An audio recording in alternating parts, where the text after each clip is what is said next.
Hello folks, and welcome back to Whiskey Wars. My name is Sean, and tonight we're going to be reviewing Old Forester's 1897 Bottle and Bond. Let's get into it.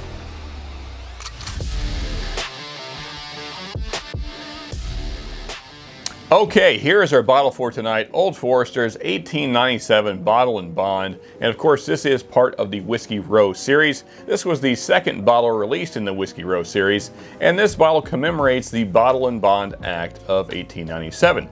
And for those of you that do not know, the Bottle and Bond Act requires that bourbon be bonded in a federally bonded warehouse, be from one distillery, from one distilling season, be aged at least 4 years in those warehouses, and then be bottled at 100 proof. So that's how we get this bottle and the year and namesake and all that good stuff. And of course, the amazing Bottle and Bond Act that we all appreciate very much because it brought whiskey to higher standards, which we're all thankful for. But let's get some poured of this Bottle and Bond whiskey here and see what it's all about and see if it's worth the price tag that it requires. First off, let's get into this nose here as we spin it up a little bit. Get this thing spun around, mixed up here, rolled around the glass. First off, pretty nice color there, I would say. Kind of a nice amber. Let's get into the nose though. All right, so very typical Brown-Forman Old Forester profile for sure. There's a little bit of banana. It's more of a green, less ripe banana than normal.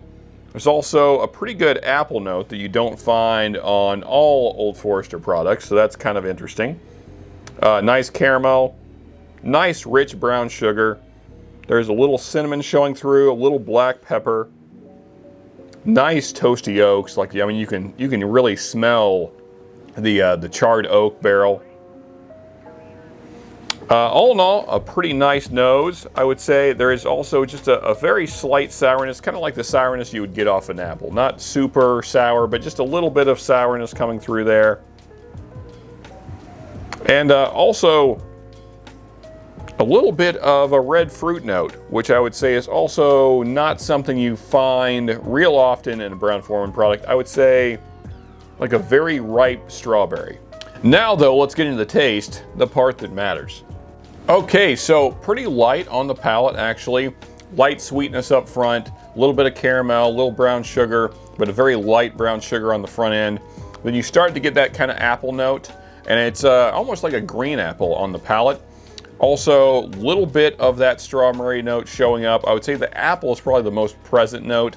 There's also that kind of unripened banana, although the banana kind of takes a back seat in my mind to the apple note in this bottle, although it is still certainly there.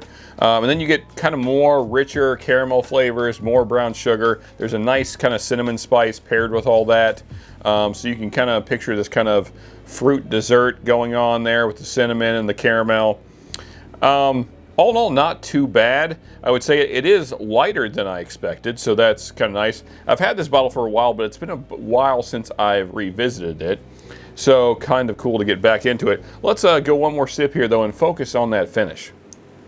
So the finish is all about barrel spices. There's a little bit of cinnamon, a little black pepper. They're not overwhelming. Really, the whole thing is fairly light. So if you like something that's a little easier to sip on, less challenging, I would say this is a great bottle for that. I would kind of like a little more boldness personally. Really start to finish, it's kind of light.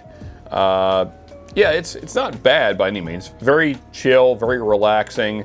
If that's something that you're after, then I would say this is certainly more refined than the standard Old Forester 100 proof.